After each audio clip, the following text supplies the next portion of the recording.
So this one here is solid ink. I've been using them for about a year and a half, maybe 2 years.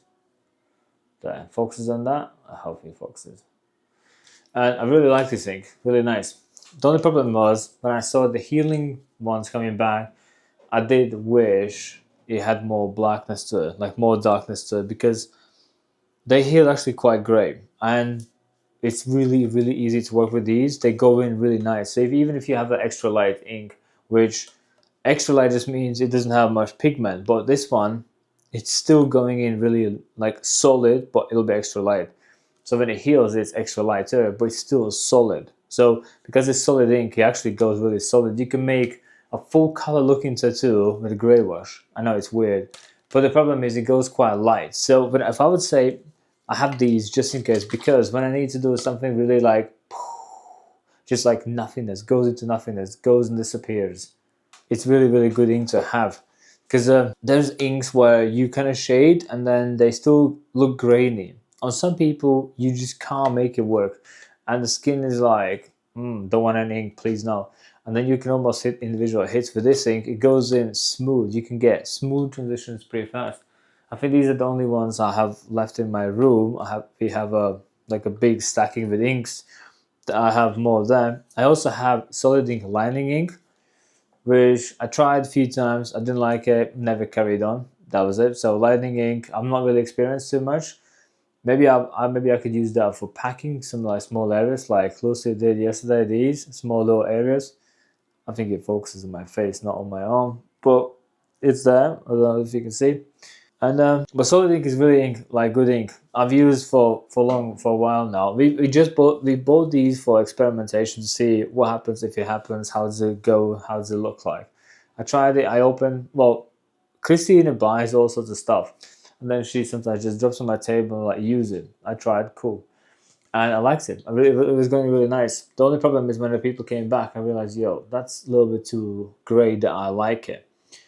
That grey kind of suits Japanese backwork, Japanese sleeves when you need to have like a smooth shading behind characters when it's like just like really faded kind of nothingness, like a grey fog behind the main character stand out. This ink is perfect for that. For that reason, I have this ink nearby just in case if I need. But everyday use, I use Allegory now, which I just made a video about. If you haven't seen that, watch Allegory video. But when it comes to previous ink, I did use this till I saw too many people coming back and having them little bit too grey. And I know some people like that, but not really me. If I would be a portrait artist, I would use either solid ink or I would use Empire, because they kind of both. I feel like they've been made the same place, same location, same building, same recipe. They just look different and they are in different bottles, but essentially they feel and look exactly the same. They kind of behave the same. They almost feel identical the same.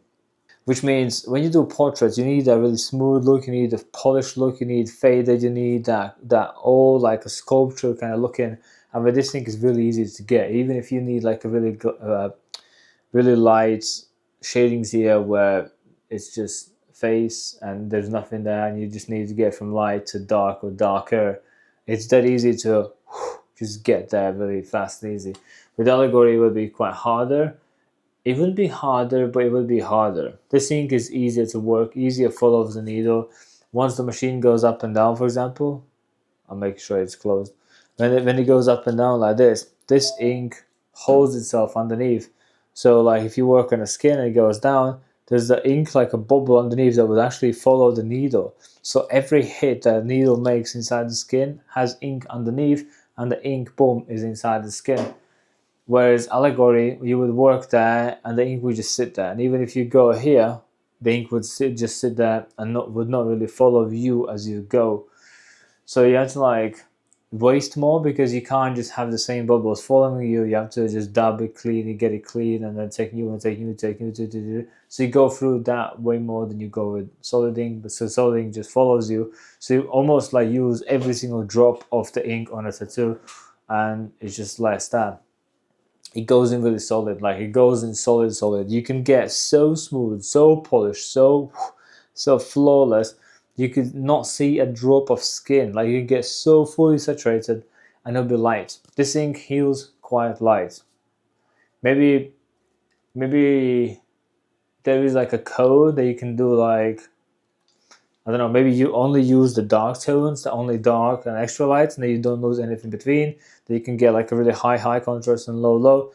I don't know, but naturally, when I was a two, I just used the same techniques and same looks that I was using with previous inks, and transfer the same look with these inks, and using exactly the same kind of matchy, like dark darks and light lights. The way previous ones healed was darker, and then solid ink went lighter. But it's kind of like, it's only the way I like it. Some people like lighter too. Some people like just a little bit of shading. When you want to add a little bit of shading, this is the ink you want to add, because it goes light. So it'll be, even if you do loads of shading, it'll be light. So it's going to be a little bit of shading. But even if it's lot saturated. And I've done backgrounds, big massive backgrounds, where I use solid ink, extra light, so super light ink, and jam packed it, and it just looks flawless.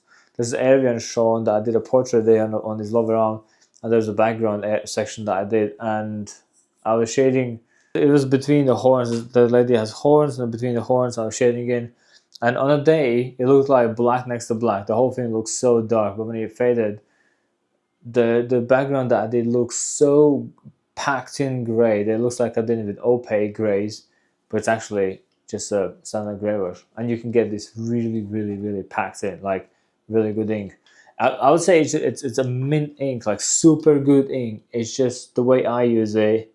I prefer different inks. It's just my preference. The way I want to see it, the way I want them to look like. It's just me against me, and that's what I feel like it.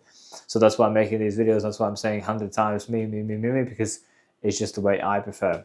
If I happen to be a portrait artist, or maybe once in a blue moon I'll become a portrait artist, and now when I do faces only, this ink would be mint, like really good, like dark shading, and this one is light shading. They can make really smooth, like flawless transitions. Really good ink. So if you need that, this is the ink to go for.